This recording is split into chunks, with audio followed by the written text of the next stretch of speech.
सियासी मैदान की हर बड़ी खबर से आगाह रहने के लिए हमारे चैनल आजाद सियासत को सब्सक्राइब करें और बेल आइकन को प्रेस करें।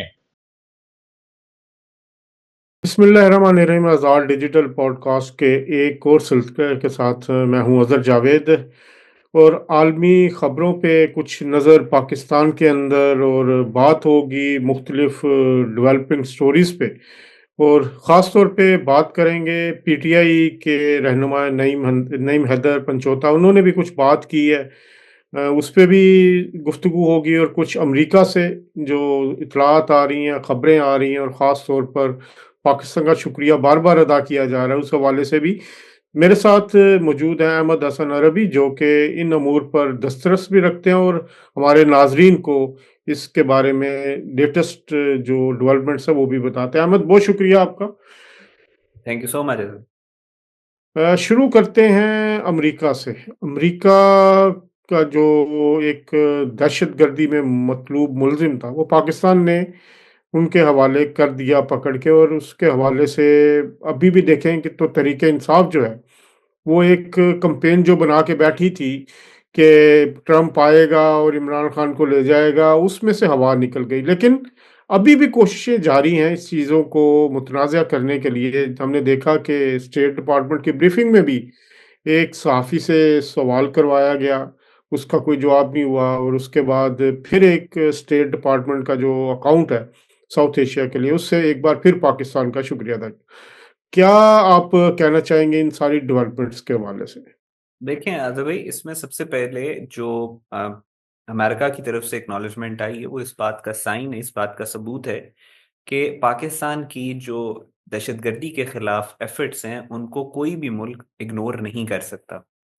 अमेरिका ने वॉर ऑन टेरर तो लॉन्च की, दहशतगर्दी के खिलाफ जंग के नाम पे एक पूरी कैंपेन उसने लॉन्च की अफगानिस्तान से मिडल ईस्ट तक।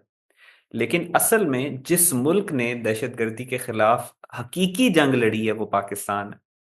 और हम अभी से नहीं लड़ रहे, हम पिछले 70 साल से लड़ रहे हैं उस दहशतगर्दी के खिलाफ जो इंडिया से पाकिस्तान के अंदर आ रही है, उस दहशतगर्दी के खिलाफ जो अफगानिस्तान से आ रही है, और पीछे तारीख में जब सोवियत यूनियन था तो उस दहशतगर्दी के खिलाफ जो सोवियत यूनियन के थ्रू पाकिस्तान के अंदर आ रही थी। तो अगर कोई मुल्क इस दुनिया में वाकई में दहशतगर्दी के खिलाफ जंग लड़ रहा है, तो वो पाकिस्तान है। और अभी भी, आज भी, आपने कल परसों जितने आप देखें, कोई ऐसा दिन नहीं गुजरता जब हमारी security forces, law enforcement agencies शहादतें नहीं देती इस दहशतगर्दी के खिलाफ। और फिर उसके अलावा जो स्ट्रेटेजिक पाकिस्तान की जियोपॉलिटिकल लोकेशन है, उसमें पाकिस्तान की अहमियत, पाकिस्तान का न्यूक्लियर पावर होना, पाकिस्तान के अंदर दुनिया की एक बड़ी आर्मीज और अच्छी आर्मीज में से एक फौज का होना, पाकिस्तान की जो इंटेलिजेंस ऑपरेटिव्स हैं उनका जो रैंकिंग दुनिया के अंदर है, वो एक top ranked intelligence agency Pakistan में है। सो इस सारी सिचुएशन में पाकिस्तान एक बहुत इंपॉर्टेंट मुल्क है पूरी दुनिया के लिए। इसी वजह से तो आपने देखा कि पूरी दुनिया का जो कुफ्र है, जो इस्लाम दुश्मन ताकतें हैं, जो जो इंसानियत दुश्मन ताकतें हैं, वो पाकिस्तान पे हमले कर रही हैं, चाहे वो बाहर बैठे हुए दुश्मन हो या अंदर मौजूद गद्दार और खाइन जो पाकिस्तान के ऊपर हमलों पर हमले कर रहे हैं। तो पाकिस्तान की एक अपनी अहमियत है, और वो जो पाकिस्तान की तरफ, वो कहते हैं कि आप चांद की तरफ देखकर थूकोगे तो थूक आपके अपने मुंह पे गिरेगा। तो ये जो पाकिस्तान तहरीक इंसाफ वाले अब जो ये कर रहे हैं, जो पाकिस्तान को बदनाम करने की कोशिश कर रहे हैं, पाकिस्तान के ऊपर जो ये प्रोपेगेंडा करने की कोशिश कर रहे हैं, ये हर प्रोपेगेंडा एक्ट के बाद खुद जलील होते हैं। आपने वो जिस कॉन्वर्जेशन का जिक्र किया, स्टेट डिपार्टमेंट की जो मीडिया ब्रीफिंग थी, उसमें आप बताएं, आप खुद देखें कि कोई भी इंसान अगर उस ब्रीफिंग को देखे, तो वो जो सहाफी इमरान खान को आजाद कराने की बात कर रहा था, किस तरीके से उसको इग्नोर करके जलील कर दिया गया। But this is something very special with Pakistan Tehreek-e Insaf and their workers and their leadership, कि इनमें इज्जत और गैरत नाम की कोई चीज पाई नहीं जाती। अगर इनमें होती तो ये स्टेज पे ना आते।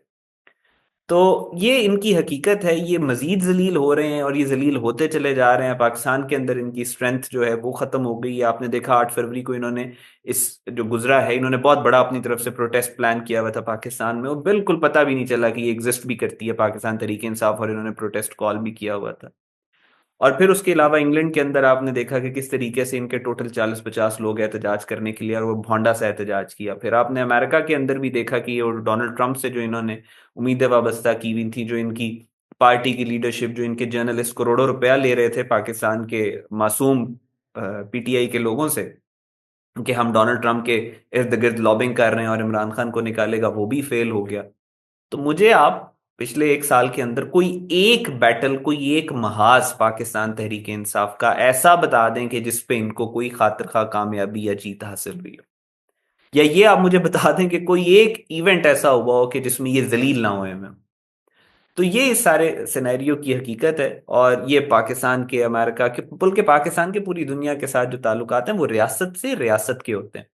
रियासत के मुकाबले पे कोई भी रियासत एक रोग पॉलिटिकल पार्टी, एक दहशतगर्द पॉलिटिकल पार्टी जो कि दहशतगर्दी में इन्वॉल्व है, जो कि आर्सन में इन्वॉल्व है, जो कि वैंडलिज्म में इन्वॉल्व है, जो कि ट्रीजन में इन्वॉल्व है, कोई भी बैरूनी मुल्क उस पॉलिटिकल पार्टी को एक रियासत के ऊपर, और वो भी पाकिस्तान की रियासत के ऊपर, प्रेफर कभी भी नहीं करे। अहमद बिल्कुल सही कह रहे हैं। इस वक्त जो सूरत हाल, वो सबसे बड़ा मसला ये है कि तहरीक इंसाफ के जो लोग हैं वो अपने बानी के लिए एनआरओ चाहते हैं, किसी तरह चाहते हैं कि उससे जेल से निकाला जाए और उसके जो जराइम हैं, चाहे वो 9 मई के हवाले से हैं, करप्शन के हवाले से हैं, 26 नवंबर के हवाले से हैं, उस पर पर्दा डाला जाए। और इस हवाले से जो पाकिस्तानी अफवाज है, पाकिस्तानी अफवाज की जो कुर्बानी है वो आलमी सतह पर उसको रिकग्नाइज किया जाता रहा है। और एक बार फिर अमेरिका और बरतानिया, जो कि लीडिंग पावर्स हैं, सुपर पावर्स हैं दुनिया की, वो इस बात का इदराक कर रही हैं कि पाकिस्तान को हमने अकेला छोड़ा पिछले चंद सालों में, और उसके नतीजे में जो अफगानिस्तान में जो अमन आया था पाकिस्तान की कोशिशों से, उसमें जो मसाइल पैदा हुए, और अब ख़ास तौर पर अमेरिका को ज़रूरत है पाकिस्तान की।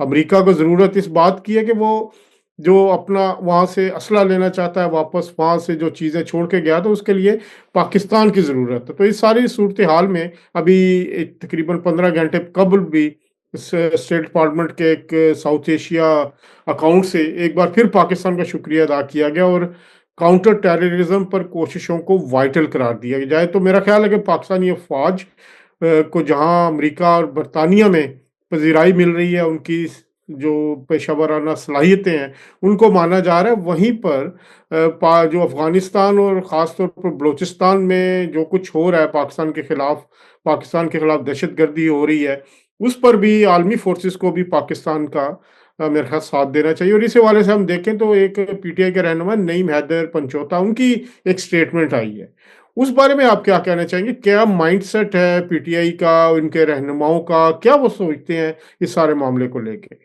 देखें, ये बनू का अटैक और फिर उसके बाद जो टीटीपी की कार्रवाइयाँ हुई हैं, फितना अल खवारिज की जो कार्रवाइयाँ हुई हैं पाकिस्तान के अंदर, जो इन्होंने दहशतगर्दी के अंदर वो मासूम तस्वीरें तो वो देखी भी नहीं जाती, जो बनू कैंट की जो इन्होंने हमला किया, उसमें जो मासूम बच्चों को इन्होंने शहीद किया।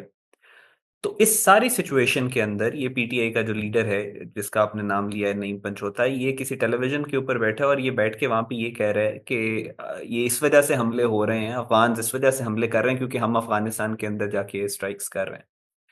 तो ये इसको समझना, इस स्टेटमेंट को और इस माइंडसेट को बहुत जरूरी है। ये एग्जैक्ट सेम माइंडसेट था इमरान खान का, और ये एग्जैक्ट सेम माइंडसेट है जिसकी वजह से आज पाकिस्तान के अंदर फितना अल खवारिज और टीटीपी ये दहशतगर्दी कर रहे हैं।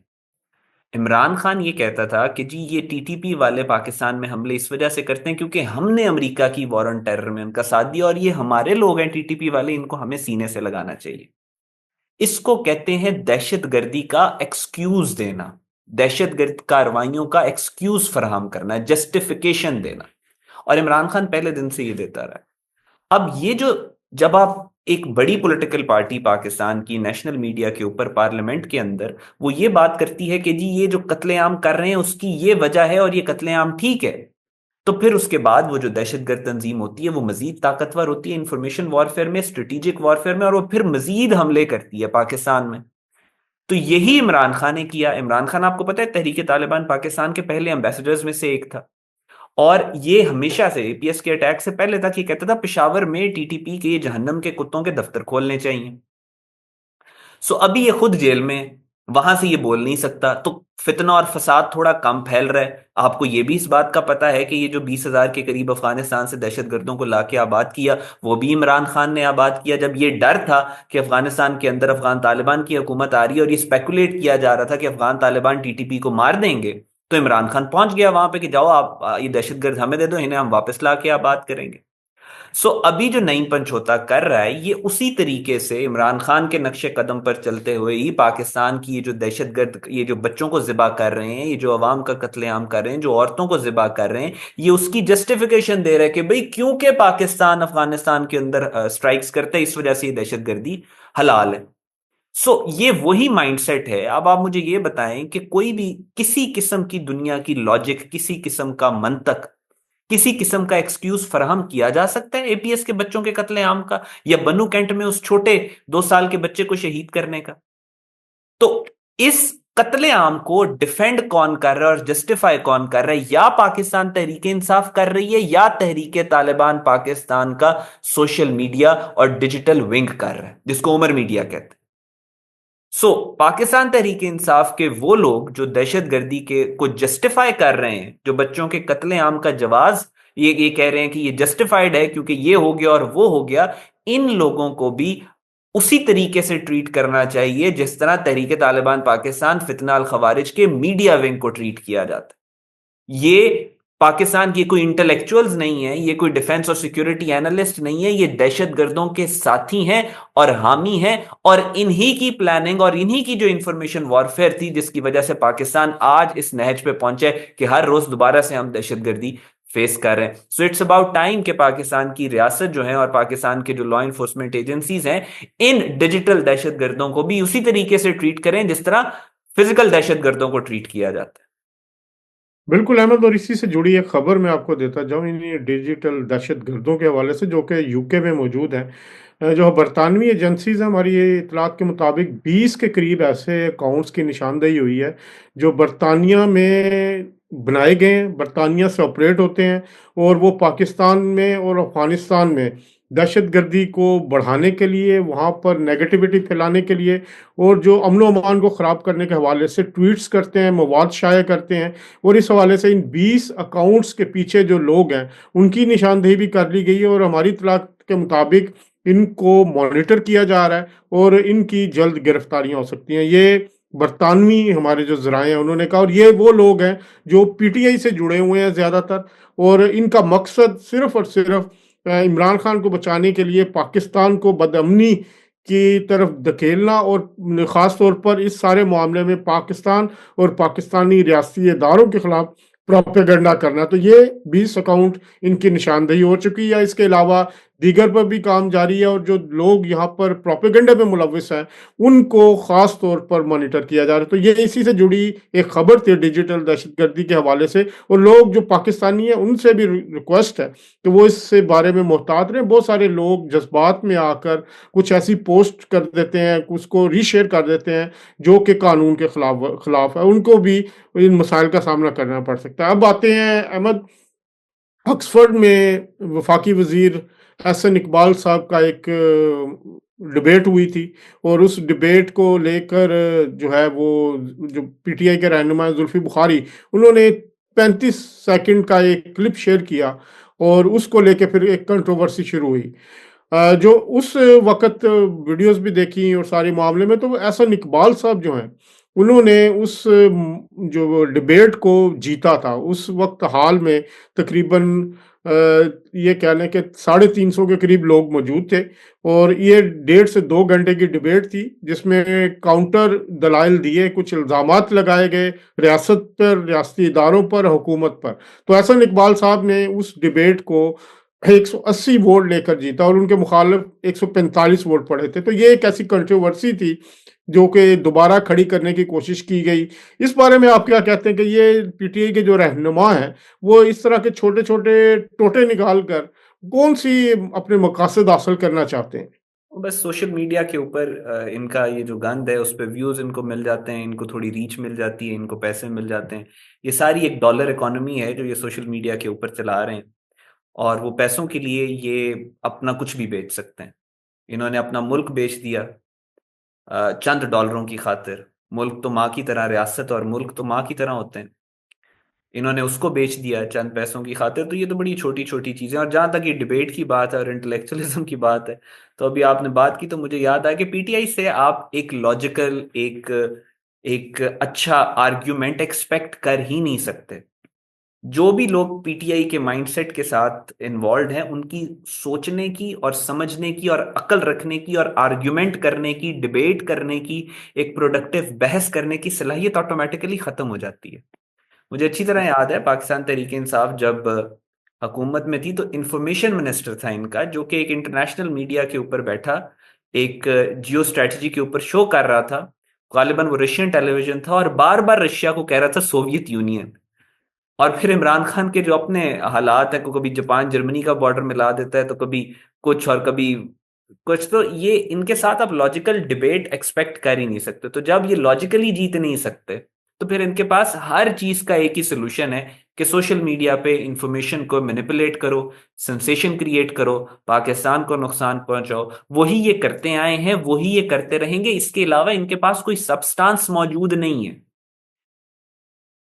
बहुत शुक्रिया अहमद, आज के इस प्रोग्राम में आपकी शिरकत का। जाते-जाते एक अहम जो तजवीज़ या एक मामला वज़ीर-ए-आज़म शहबाज शरीफ साहब और उनकी हुकूमत के लिए कि ओवरसीज़ पाकिस्तानीज़ इन्वेस्टमेंट करने के लिए तैयार हैं पाकिस्तान में। मेरी अभी कई लोगों से बात हुई, कई बड़ी-बड़ी कंपनियाँ जाना चाहती हैं। तो मेरा ख़्याल है कि जो इक़दामात उठाए जा रहे हैं पाकिस्तान में इन्वेस्टमेंट के लिए, अब उनको ओवरसीज़ तक भी फैलाना चाहिए। बहुत सारी मेरी अभी मुलाकात भी जब हुई वज़ीर-ए-आज़म साहब से, तो उस वक़्त भी मैंने उनसे यही अर्ज़ किया। तो इस वक़्त ये एक तवक्को की जा रही है ओवरसीज़ पाकिस्तानीज़ की तरफ से कि वो इन्वेस्टमेंट के लिए कोई ख़ुसूसी पैकेज पाकिस्तानियों के लिए, ओवरसीज़ पाकिस्तानियों के लिए सामने लाएँगे। और ख़ास तौर पर रियल एस्टेट सेक्टर में बहुत सारे लोग यहाँ पर इन्वेस्टमेंट करने के लिए तैयार बैठे हैं।